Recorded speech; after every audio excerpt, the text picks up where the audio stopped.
Un buen libro, libros sobre el origen de la ideología de izquierda, no conozco ninguno. Mira, eh, podrías acudir a los primeros escritos de Owen o de San Simón, pero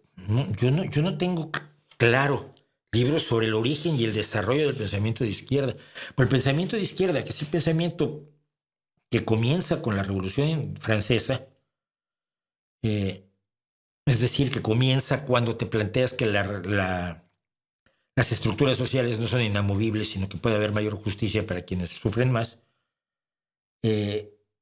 tiene un desarrollo muy desigual y puntuado por muchas cosas. Tienes una revolución francesa que se supone que va a ser bien para la ciudadanía y se despeña en el terror, y luego te pone a Napoleón de emperador, lo que provoca una reinstalación de la monarquía para que luego vuelva el